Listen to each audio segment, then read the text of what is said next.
राष्ट्र सर्वप्रथम राष्ट्र सर्वप्रथम राष्ट्र सर्वप्रथम राष्ट्र सर्वप्रथम राष्ट्र सर्वप्रथम की बात ललित सुमन के साथ कार्यक्रम नेशनल टीवी चैनल कात्यायनी पर आप सभी राष्ट्रवासियों का स्वागत है। राष्ट्र प्रथम की बात में आज हम सबसे पहले बात करेंगे वन्य जीव की, क्योंकि आज अंतर्राष्ट्रीय टाइगर दिवस है। अंतर्राष्ट्रीय टाइगर दिवस 29 जुलाई को मनाया जाता है और उत्तराखंड के मुख्यमंत्री पुष्कर सिंह धामी द्वारा इस अवसर पर सभी को बधाई दी गई है और बताया गया है कि उत्तराखंड में किस प्रकार समुद्र तल से 350 मीटर से लेकर 3680 मीटर तक की ऊंचाई में यह टाइगर विचरण करते हैं। और यह क्षेत्र होता है उत्तराखंड का कॉर्बेट नेशनल पार्क से लेकर केदारनाथ वन्य जीव अभयारण्य तक। अब आप यह सोच रहे होंगे कि आखिर इतनी ऊंचाई समुद्र तल से रहने के बाद किस प्रकार से वहाँ ये टाइगर रहते होंगे।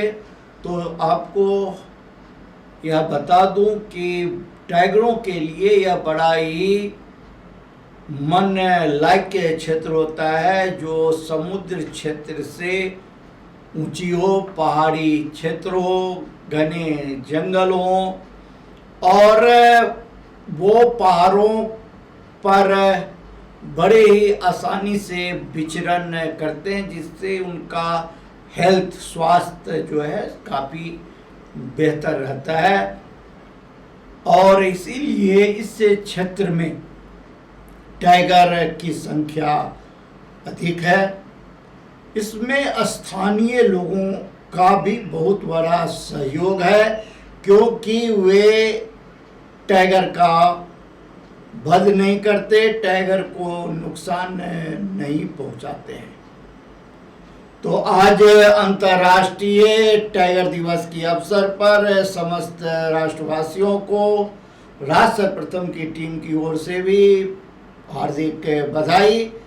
आप अपने अपने क्षेत्र में जहाँ कहीं भी आप देश के किसी भी कोने में रहते हैं, आप जीव जंतु की रक्षा करें और टाइगर पर भी विशेष ध्यान रखें। अगर आपके क्षेत्र में भी अगर कहीं टाइगर नज़र आए तो आपको घबराने की जगह वन विभाग के अधिकारी को उससे अवगत कराना चाहिए, ताकि वन विभाग के अधिकारी आकर उसे सही जगह तक लेकर जाएं। राष्ट्र प्रथम की बात ललित सुमन के साथ कार्यक्रम में हम आपको बताएं कि बादल फटने के कारण 3 राज्यों में भारी नुकसान का सामना लोगों को करना पड़ा है।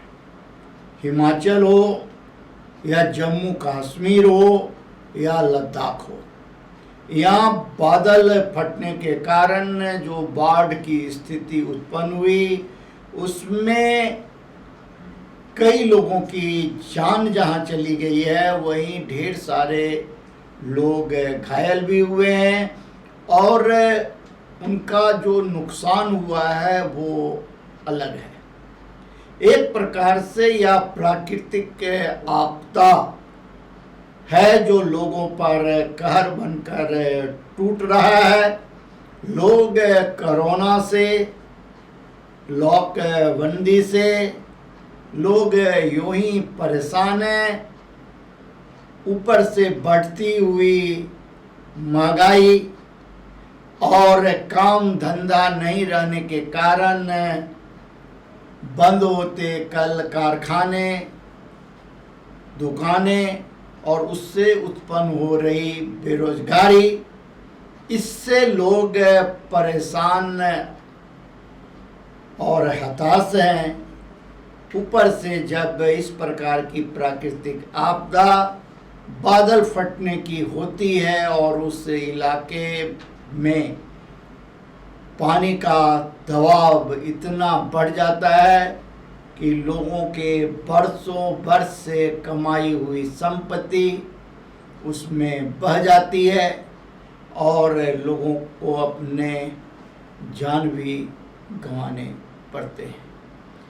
इस पर किसी का कोई जोर नहीं है।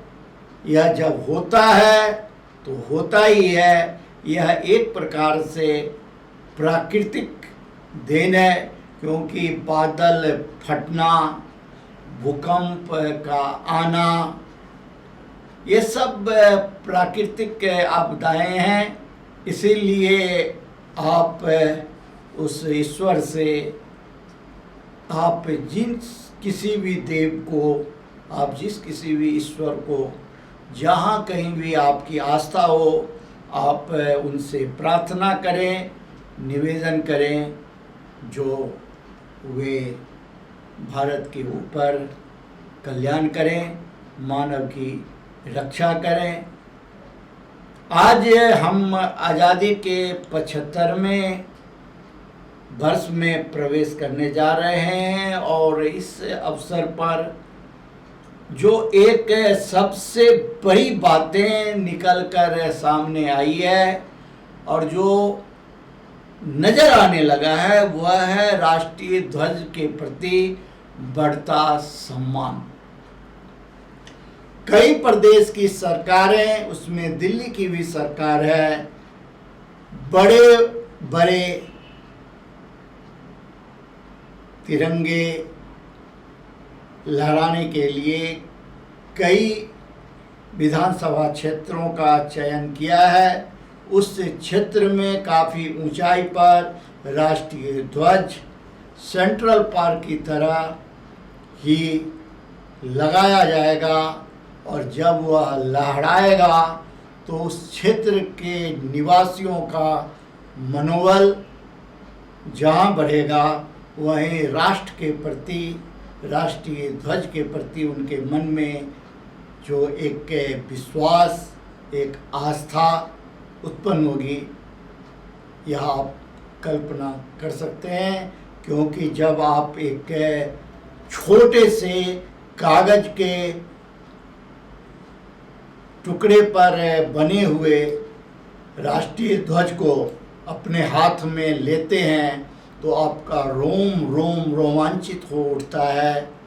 आपने अभी देखा है किस प्रकार खेल के मैदान में, ओलंपिक में जब हमारे भारतीय खिलाड़ी राष्ट्रीय ध्वज लेकर निकले तो किस प्रकार से उसके वीडियो, उसकी फिल्में, उसकी तस्वीरें जब भारत पहुंची तो भारत के लोग रोमांचित हो उठे, उत्साहित हो उठे और स्वतः ही उनके मुंह से आवाज़ निकल पड़ा, वे भारत माता की जयकार करने लगे। यही है भारतीय संस्कृति, यही है भारतीय सभ्यता, यही है अपने देश के प्रति, अपने राष्ट्र के प्रति भारतवासियों के मन में एक विश्वास, एक दृढ़ निश्चय, जो इस वर्ष अभी से ही नज़र आने लगा है। आपको तो ज्ञात ही है कि राष्ट्र सर्वप्रथम की टीम जाग उठा है। भारत की टीम लगातार यह प्रयास वर्षों से करता चला आ रहा है। 1 अगस्त से लेकर 15 अगस्त तक वह भारत उत्सव के रूप में इस कार्यक्रम का आयोजन करता है। स्कूली बच्चों को राष्ट्रीय ध्वज के बारे में, देश की आज़ादी के बारे में जहाँ बताता और समझाता है, वहीं विभिन्न मार्केट एसोसिएशन, वहीं विभिन्न इंडस्ट्रीज के एसोसिएशनों से भी बात कर वहाँ राष्ट्रीय ध्वज को लहराने का काम राष्ट्र प्रथम की टीम लगातार करता चला आ रहा है और इसमें सभी लोगों का सहयोग राष्ट्र प्रथम की टीम को मिलता रहा है और शहीद स्मारक रमेश नगर, जहां 1914 में रावलपिंडी में स्थापित संस्कृत का कॉलेज, जो आज़ादी के बाद स्वतंत्रता सेनानी योगी रामनाथ शास्त्री जी रावलपिंडी से लेकर यहाँ आए थे और बसई दारापुर ग्राम के चौधरियों के सहयोग से उसकी शुरुआत बंदरवाली खोई Ramesh Nagar metro station gate number 3 के साथ किया था, जहाँ प्राचीन सूर्य मंदिर भी है। बाद में योगी रामनाथ शास्त्री जी को बसई दारापुर के चौधरियों द्वारा जो जगह दी गई थी, उस जगह की रक्षा के लिए साथ ही संस्कृत कॉलेज श्री मोतीनाथ संस्कृत कॉलेज, जिसे आज दिल्ली सरकार से भी अनुदान प्राप्त है एडेड कॉलेज के रूप में, श्री मोतीनाथ संस्कृत कॉलेज है, उसके रखरखाव के लिए बच्चों के लिए, संस्कृत के जो बच्चे देश के कोने कोने से शिक्षा ग्रहण के लिए आते हैं, जिनकी आर्थिक स्थिति कमज़ोर है, उन्हें न सिर्फ यहाँ शिक्षा प्रदान किया जाता है बल्कि उनके रहने के लिए छात्रावास की भी व्यवस्था योगी रामनाथ शास्त्री जी द्वारा किया गया। और इन सभी चीज़ों के देख रेख के लिए, संरक्षण के लिए उन्होंने श्री शिवनाथ योगाश्रम रजिस्टर्ड नामक एक समिति रजिस्टर्ड कराया, ताकि यहाँ की प्रॉपर्टी को कोई खरीद न सके, बेच न सके, बल्कि जो कमज़ोर थे आर्थिक रूप से, जिन्हें रहने के लिए कोई जगह नहीं था, वे भटक रहे थे, वैसे परिवार ने जब स्वतंत्रता सेनानी योगी रामनाथ शास्त्री जी से निवेदन किया, आग्रह किया, तो स्वतंत्रता सेनानी ब्रह्मलीन योगी रामनाथ शास्त्री जी ने उदार हृदय से उसे रहने के लिए खोखा की जगह दी और प्राचीन सूर्य मंदिर संस्कृत के बच्चे पढ़ लिख सकें, आगे बढ़ सकें, इसके लिए उन लोगों से निवेदन किया, आग्रह किया कि आप रहें, आप अपना जीविकोपार्जन करें और कुछ सहायता राशि संस्था को प्रदान करें। और यही सिलसिला चलता चला आ रहा है।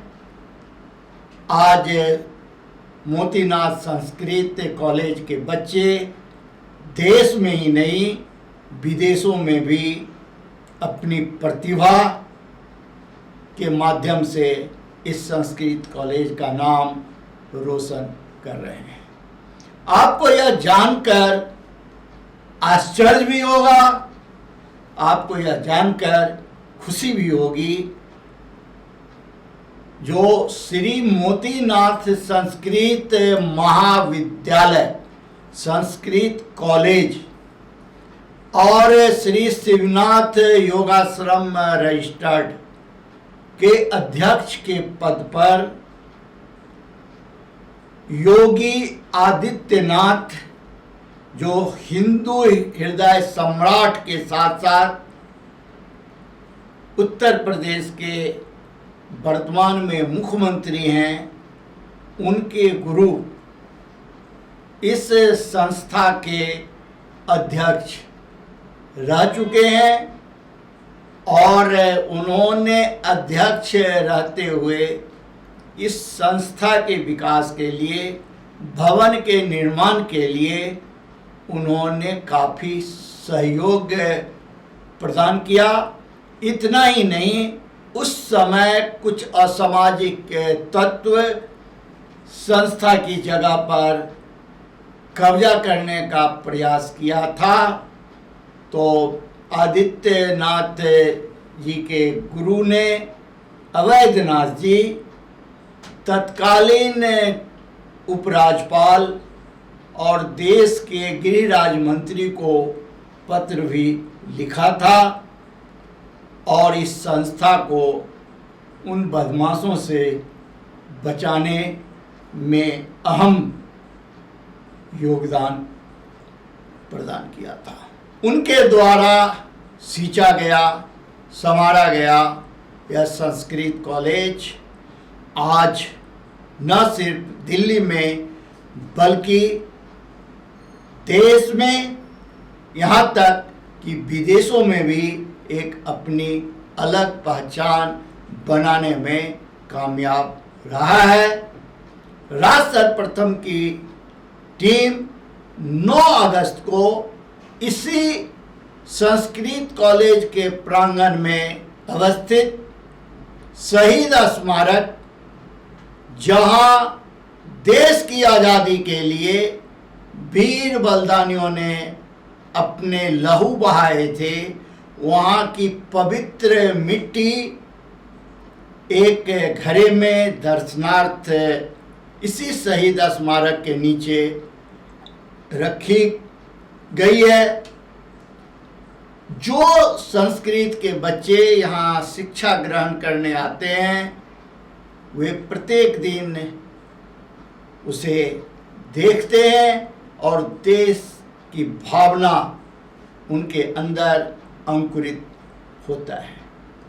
इसके अलावा 9 अगस्त को देश की आज़ादी के लिए जिन वीर बलिदानियों ने बलिदान दिया, उनके परिवार के सदस्य, उनके वंशज यहाँ शहीद स्मारक रमेश नगर पर एकत्र होते हैं।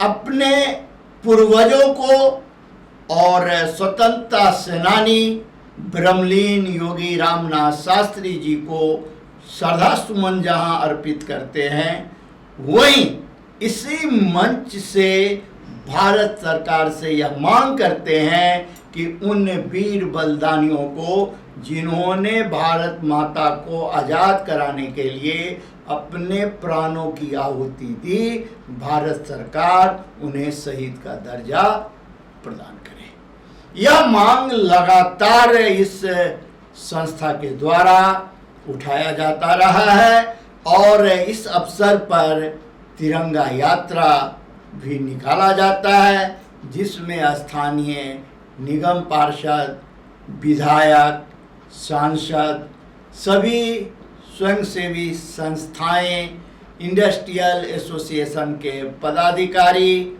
मार्केट एसोसिएशन के पदाधिकारी, रेजिडेंशियल एसोसिएशन, सभी बढ़ चढ़कर हिस्सा लेते हैं और एक त्योहार सा माहौल 9 अगस्त को शहीद स्मारक रमेश नगर श्री मोतीनाथ संस्कृत कॉलेज प्राचीन सूर्य मंदिर के पास देखने को मिलता है। लगे हुए तिरंगे चीख चीख कर बताता है किस प्रकार से देश की आज़ादी के लिए वीर बलिदानियों ने बलिदान दिया और आज यह सारा देश, सारा समाज उन्हें श्रद्धा सुमन अर्पित कर रहा है। राज सर्वप्रथम की बात ललित सुमन के साथ कार्यक्रम में। अभी हम चलते हैं ब्रेक पर, बहुत छोटा सा ब्रेक, कहीं जाए नहीं, लौट कर हम बात करेंगे अन्य मुद्दे पर। दिन देखिए 8 बजे रात्रि 9 बजे सुबह राज सर्वप्रथम की बात ललित सुमन के साथ कात्यायनी टीवी पर। 22 वर्षों से प्रकाशित मदर इंडिया पत्रिका, पढ़ते रहे देश दुनिया की खबरों के लिए।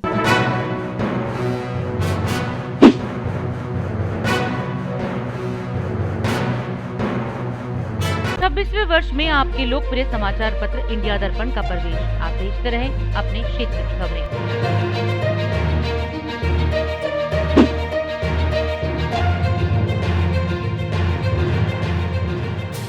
और अधिक खबरों के लिए आप हमारे YouTube चैनल दैनिक इंडिया दर्पण को अभी सब्सक्राइब करें और नोटिफिकेशन के लिए बेल आइकन को प्रेस करना ना भूलें।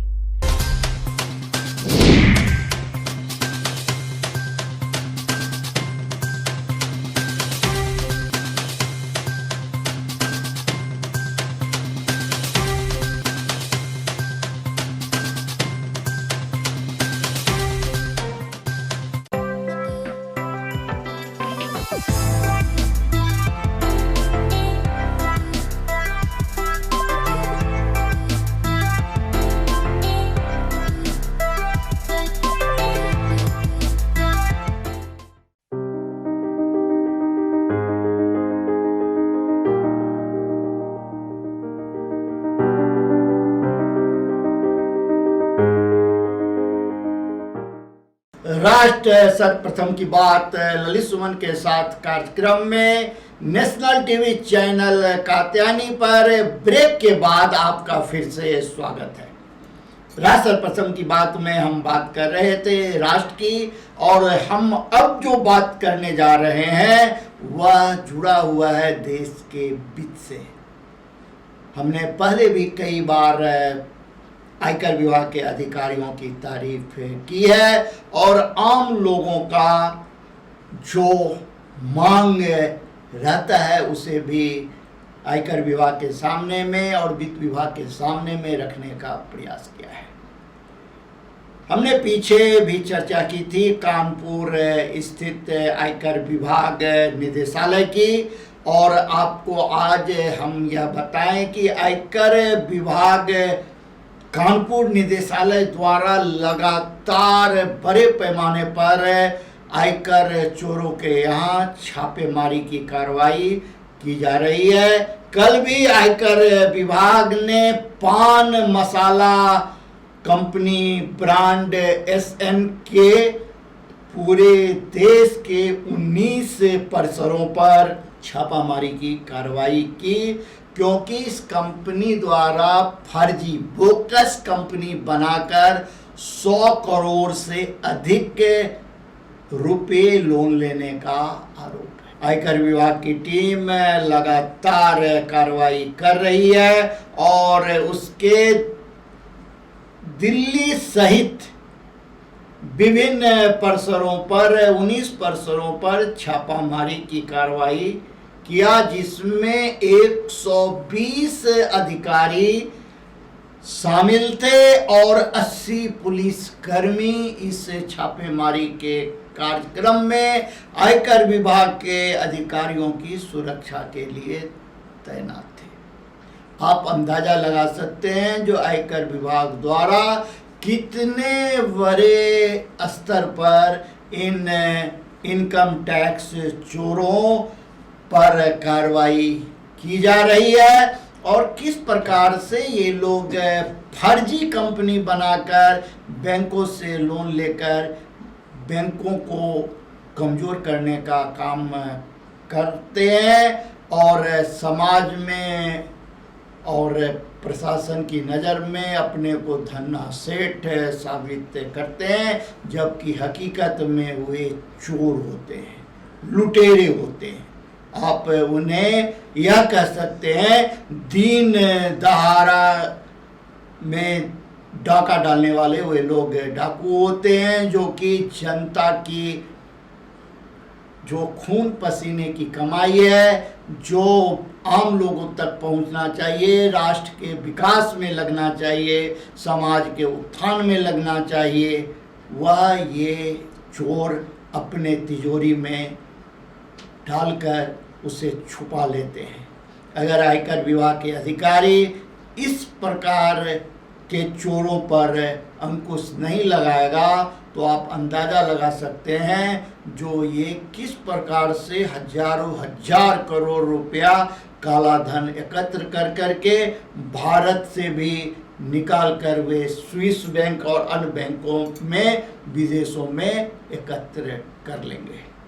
इसी प्रकार की एक और कार्रवाई आयकर विभाग झारखंड द्वारा किया गया है, जहां 1400 एकड़ वन भूमि की खरीद बिक्री का मामला आयकर विभाग के सामने में आया और आयकर विभाग ने 22 जगहों पर छापा मारी की कार्रवाई की।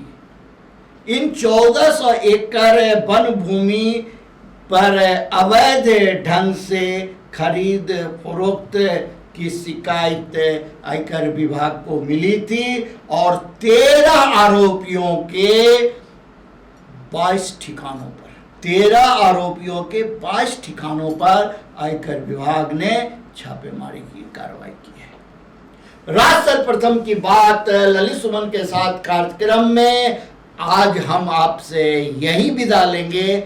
आप अन्य खबरों के लिए बने रहें नेशनल टीवी चैनल कात्यायनी पर। राष्ट्र सर्वप्रथम, वंदे मातरम, जाग उठा है भारत। कामेश्वर सिंह दरभंगा संस्कृत विश्वविद्यालय में मिथिला लोकमंथन सांस्कृतिक कार्यक्रम से सम्मान समारोह का आयोजन किया गया। इसका उद्घाटन बिहार के केंद्रीय श्रम मंत्री जीवेश कुमार ने किया। उन्होंने कहा कि मिथिला की संस्कृति और लोक कला पूरे भारत में प्रसिद्धि प्राप्त है। मिथिला लोक मंथन का आयोजन करने के लिए उन्होंने कामेश्वर सिंह दरभंगा संस्कृत विश्वविद्यालय के इस अवसर पर कुलपति शशिनाथ झा, प्रोफेसर प्रकाश झा, अखिल भारतीय मिथिला राज संघर्ष समिति के अध्यक्ष व सीनेट सदस्य डॉक्टर मीना चौधरी बेजू ने भी लोक मंथन पर व्यापक प्रकाश डाला। दिल्ली के मोतीनगर में आचार्य श्री भिक्षु अस्पताल में रोगी कल्याण समिति की बैठक संपन्न हुई। ये बैठक मोतीनगर विधानसभा क्षेत्र के विधायक और आम आदमी पार्टी के नेता शिवचरण गोयल की अध्यक्षता में हुई, जिसमें अस्पताल के सभी मुख्य चिकित्सा अधिकारी, डॉक्टर, नर्स व कर्मचारी लोग उपस्थित रहे। बैठक की अध्यक्षता कर रहे विधायक शिवचरण गोयल ने सभी अधिकारियों से अस्पताल में चल रही नई इमारत के निर्माण कार्य की समीक्षा की। साथ ही अस्पताल में भविष्य के लिए चलाए जाने वाली योजनाओं के बारे में विस्तार से चर्चा की, जिसमें विधायक गोयल ने बताया कि कोरोना की तीसरी लहर को मद्देनजर रखते हुए मुख्यमंत्री अरविंद केजरीवाल के नेतृत्व में दिल्ली सरकार के सभी अस्पतालों में तैयारियां शुरू कर दी गई है, जिसमें आचार्य श्री भिक्षु अस्पताल के परिसर में निर्माणाधीन दूसरी इमारत के लगभग सभी लेंटरों का कार्य पूरा कर दिया गया है, जिसमें दूसरी मंजिल में बेडों की व्यवस्था भी करवाई जा रही है ताकि कोरोना की तीसरी लहर से निपटने में सहूलियत हो। देश में एक बार फिर तेजी से बढ़ने लगे कोरोना संक्रमण के मामले। पिछले 24 घंटे में कोरोना के 43,509 नए मामले, तो वहीं 640 कोरोना मरीजों की गई जान। दिल्ली पहुंची ममता बनर्जी ने पीएम मोदी, सोनिया गांधी, राहुल गांधी और दिल्ली के मुख्यमंत्री केजरीवाल से मुलाकात के बाद अब नितिन गडकरी से भी की मुलाकात। उत्तर प्रदेश में लोकसभा और राज्यसभा के सांसदों की दिल्ली में हुई बैठक में 40 सांसद हुए शामिल। सभी सांसदों को राष्ट्रीय अध्यक्ष जेपी नड्डा ने दी सलाह, कहा कि आपसी कड़वाहट और मनमुटाव भुलाकर संगठन के लिए एकजुट हो जाएं। झारखंड के धनबाद में सड़क हादसे में हुई जज की मौत पर हत्या का शक, पुलिस ने 3 आरोपियों को किया गिरफ्तार। जज की मौत का मामला सुप्रीम कोर्ट तक भी पहुंचा।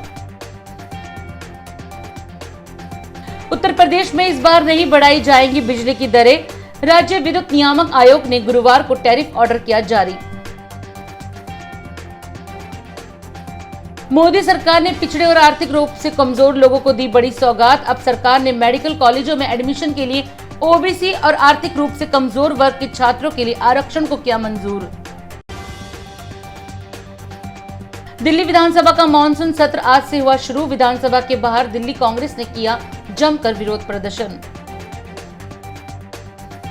टोक्यो ओलंपिक में वेट लिफ्टिंग में भारत के लिए रजत पदक जीतने वाली मीराबाई चानू के कोच विजय शर्मा को रेलवे ने किया सम्मानित। नॉर्दर्न रेलवे में ओएसडी के पद पर हुई पदोन्नति। भारतीय एथलीट के लिए शानदार रहा टोक्यो ओलंपिक में 7वां दिन। तीरंदाजी, बैडमिंटन और हॉकी में छाए भारतीय खिलाड़ी। अमेरिका के अलास्का प्रायद्वीप में कल शाम 8.2 की तीव्रता के भूकंप के झटके, सुनामी की चेतावनी भी जारी की गई। राष्ट्र सर्वप्रथम, राष्ट्र सर्वप्रथम, राष्ट्र सर्वप्रथम, राष्ट्र सर्वप्रथम।